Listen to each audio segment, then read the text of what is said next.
Mock was a young man who believed loyalty was the strongest foundation of a marriage. He wasn't rich. He wasn't powerful, but he was honest. Born into a simple family, Mock grew up understanding the value of hard work. He studied during the day, worked at night, and dreamed of a peaceful life, one built on respect, partnership, and love. When he married Rena, he believed he had found all of that. Rena came from an average-class family. Just like Mock, their wedding wasn't grand, no luxury halls, no expensive gifts, but it was filled with smiles and promises. Mock treated Rena with care. He listened, he trusted, he never doubted her. For him, marriage meant giving everything without suspicion. The first year passed quietly, then things began to change slowly, almost invisibly. Rena became distant. Her phone never left her hand. She laughed at messages she wouldn't share. Mock noticed but dismissed it. Marriage needs trust, he told himself. Whenever he asked gently, Rena replied sharply, "Why are you acting insecure?" Mock apologized out every time. Rena started staying out late. Work pressure, she said. Friends, she claimed. Mock cooked alone, waited alone, slept with unanswered questions. Still, he trusted her, because he believed love meant patience. One evening, Mock returned home early from work. The house was quiet. Rena's phone lay on the table buzzing. A message flashed on the screen. "I missed last night. When will we meet again?" Mock froze.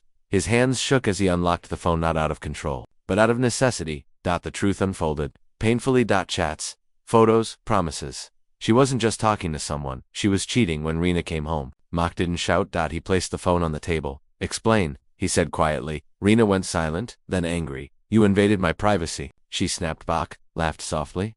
"That's what you're worried about?" She didn't deny it. That hurt more than betrayal itself. That night, Mock slept on the floor, not because he was weak, but because the bed felt unfamiliar. He stared at the ceiling, replaying every moment he had trusted her, and something inside him changed. Not rage, not hatred, but clarity.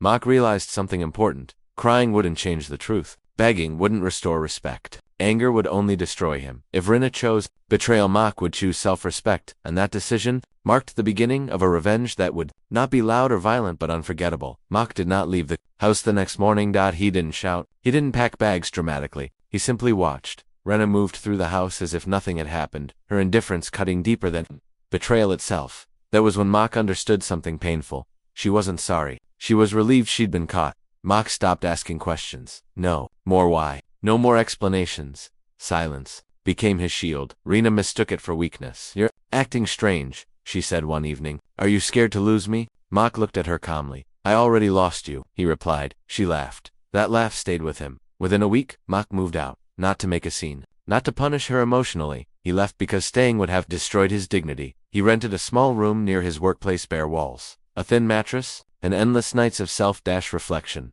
The pain followed him there, but so did determination. Mock had always been responsible, but now he became disciplined. He woke before sunrise, worked longer hours, saved every rupee, studied new skills at night, while others slept. He built himself quietly. Pain became fuel. Rena told people her own version of the story. She said, Mock was insecure, controlling, emotionally weak.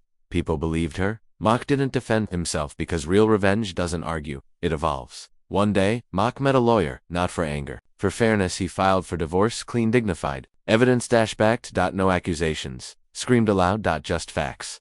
Rena was shocked. She thought Mock would beg. Instead, he walked forward. Weeks passed. Mock's confidence changed. His posture, his silence, his presence. People noticed. He got a promotion at work, not begged for. He upgraded his lifestyle slightly, not to show off, but to grow. Rena noticed too. She began calling. Mock didn't answer. One night, Rena sent a message. "I made a mistake. We should talk." Mock read it, then deleted it, because the man she betrayed no longer existed. Mock no longer wanted revenge through humiliation. He wanted something stronger. To become so successful, so respected, so emotionally complete, that Rena's betrayal would look like the worst mistake of her life. And that journey had only begun.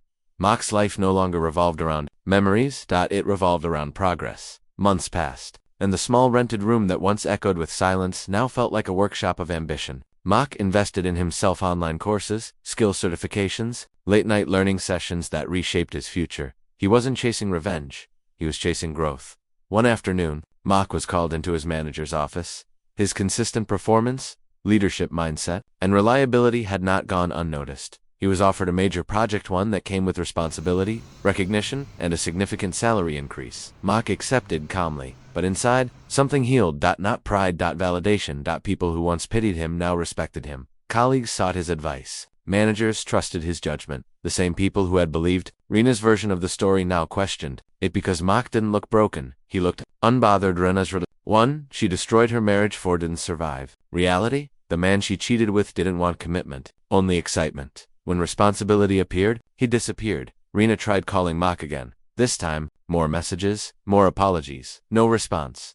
Fate arranged a meeting. Neither of them expected. Mock was attending a professional networking event. Confident, composed. Rena saw him from across the hall. For a moment, she didn't recognize him when their eyes met. Her breath caught. Mock nodded politely, nothing more. That moment shattered her. That night, Rena cried not because she loved Mock again, but because she realized what she had lost. Not a husband, a good man, and good men, once lost, rarely return. Mock felt no joy in her pain. That was the biggest victory of all. He no longer needed closure from her. He had created it himself. The divorce papers were finalized, clean, quiet, respectful. Mock signed without hesitation. As he walked out of the lawyer's office, sunlight hit his face. For the first time in a long while, he felt free. Mock didn't hate Rena. He thanked her silently because betrayal forced him to discover his strength, and the best revenge, he realized, wasn't making her suffer. It was becoming someone she could never touch again. Time changed Mock, but it did not harden him. It refined him. 2 years after the divorce, Mock lived in a quiet apartment. He owned himself. His life was stable, disciplined, and peaceful. The chaos that once defined his nights was gone. He had learned to sleep without questions. Mock's career had flourished. He led teams, spoke confidently, earned respect without demanding it. But his greatest achievement was invisible. He trusted himself again. One evening, a message appeared on his phone. It was from Rena. I see your success everywhere. I was wrong. You deserved better. Mock stared at the screen. No anger surfaced. No satisfaction, just acceptance.